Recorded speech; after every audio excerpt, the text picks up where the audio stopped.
Okay, so I think we have to describe what RISE is. Yes, and I'm going to leave that to you. Right. It's a 5-year research project, actually research creation project.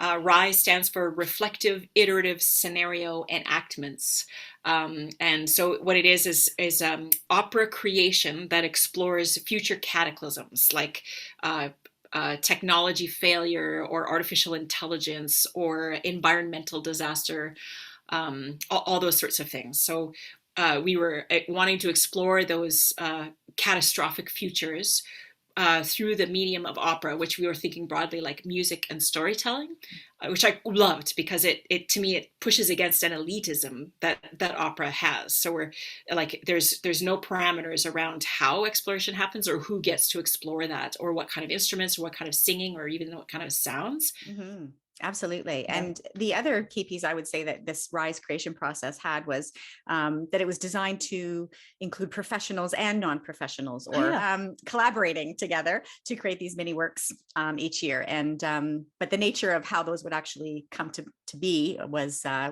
being figured out as we went along.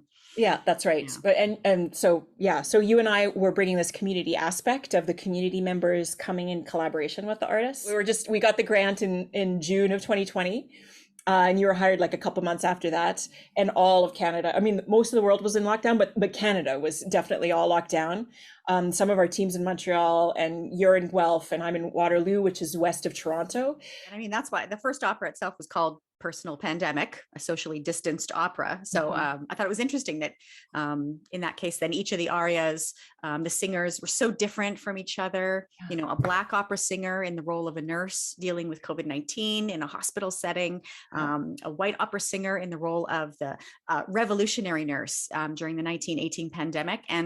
And then the Black hip hop artist and music producer whose hip hop aria closes out the whole opera. Right. Yeah, Yeah. it was really beautifully diverse in that way. That development of that first opera took that whole year. It was a long process over that year. Yeah, it was. That creation process was more like a traditional creation process, I guess, in a Yeah. certain way, in that like we had a librettist, we had composers, we had directors, there were singers, musicians, and a whole production team.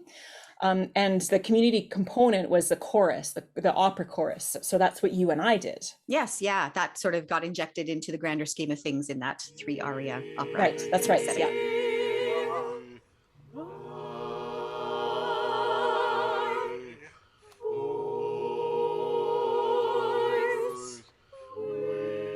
Right. And so you and I together, we recruited, rehearsed, and recorded that chorus that was then added into the opera. Yeah, the recruitment piece. Yeah, during the pandemic, it was just easier and faster to recruit through our sort of own networks and Right. relationships. And whereas I think we might have expanded that otherwise if we didn't have this big technical challenge that we were Yeah, facing. that's a good point. So that it was kind of one of the drawbacks for the opera creation. In April 2021, that was a full year in the pandemic. Everyone had spent a full year like living through Zoom. So everybody Yeah. was tired of screens. It was the end of the school year for us here in Canada. So it was just we were just worried about getting enough singers at all. So and we had to get that SATB voicing as well. So and on top of that, we were trying to keep that process as efficient as possible, I think. Absolutely. I think that was a really important component in getting those folks that we were able to get and making it a reasonable ask in that time that we were in.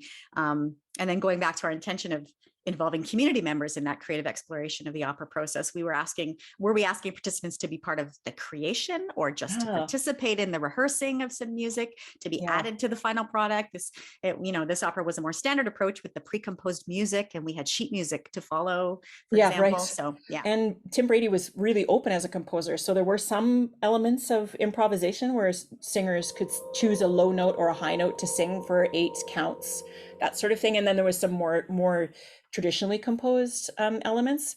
But I'm thinking about it, and I think you're right. It's true that those participants really weren't asked to bring their creative abilities to the process, right? Like they weren't really creating the music per se. And through this experience, I could see why community music scholars de-emphasize performance in favor of process, because we were so focused on the product that the process may have gotten shortchanged I don't know. I mean, I think we're both on the same page that there's actually an important role for performance in community Yeah, music. Yeah. absolutely. Yeah. I feel like I didn't do a good job of the community building aspect. So I don't know that our singers felt like they were part of this full team. Like our singers, I don't think had any contact with the opera team outside of you and me, right? Yeah. Right. So I think we failed that goal of having amateur and professional musicians work together in that Yeah. first year for sure. Yeah. I would say that we didn't meet that particular goal Right. in that first year for sure. So actually, maybe this is a good moment to look at the changes made for year two. So I wasn't as involved this past year because of personal circumstances, but thankfully, you were involved. So can you talk us through year two? Like the format changed a lot, I think, from year one.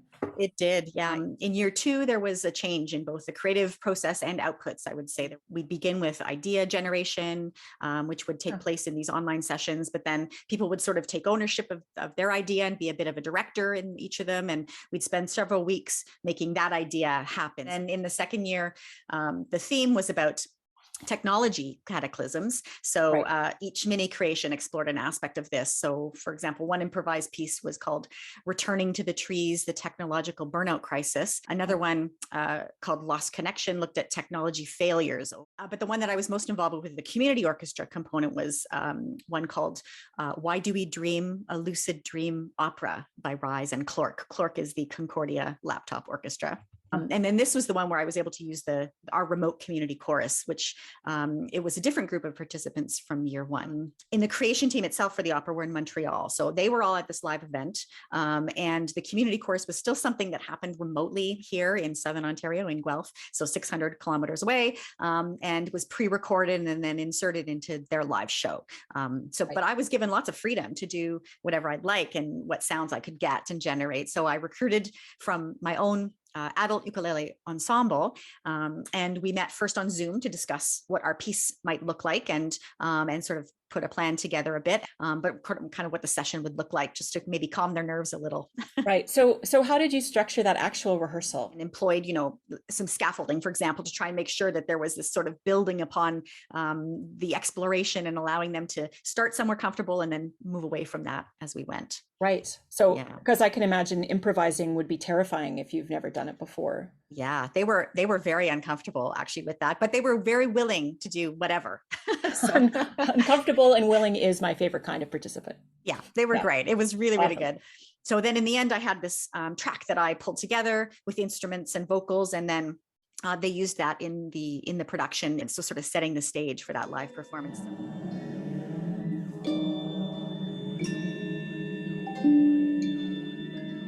When you reflect back on year two seems different, like maybe more connected, more creative. Yeah. In that particular mini opera involving that ensemble, I feel like they did feel more connected. They felt that because it was still part of a group effort that we experienced live, and it was very collaborative and in a sense co-creative within our group. They really enjoyed it. They were geared up to do another one. And I'm just thinking about the project overall and the intention that we had of professional and non-professional artists to collaborate together. I don't know whether it felt like it was a collaborative process across the whole team, or like as in did they feel like they were collaborating with professional artists? Yeah, no, not in that way. I would say within our small group, exploratory, co-creative, but not within that sort of larger context of the team. The short timelines and the pandemic just made everything more difficult. Right, and there is a geographic distance, I think, because the live performance was in Montreal, so that probably created a bit of a challenge. Yeah. So as we're wrapping up, I want to just come back to two ideas. So first, the ways in which the project challenged the process of opera creation,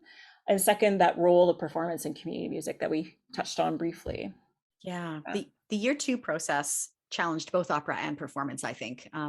There were many creative outlets. Some of them were entirely online, pre-recorded, and some were in person and interactive with audiences. So the audience being right up in the middle of the performers.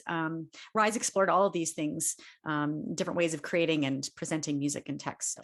Right. Actually, I'm reflecting on our language, or maybe my language, about using the word participant. So for me, like the intention of Rise is to challenge those assumptions around who gets to call themselves artists. So, so I think that it's important for us as we move forward to to strive for a true co-creative kinds of processes. So I'm imagining that those relationships and contributions shift if we're thinking about everybody as being artists or bringing artistic value to the process, not just some bring value and some are just like privileged to be a part of it, right?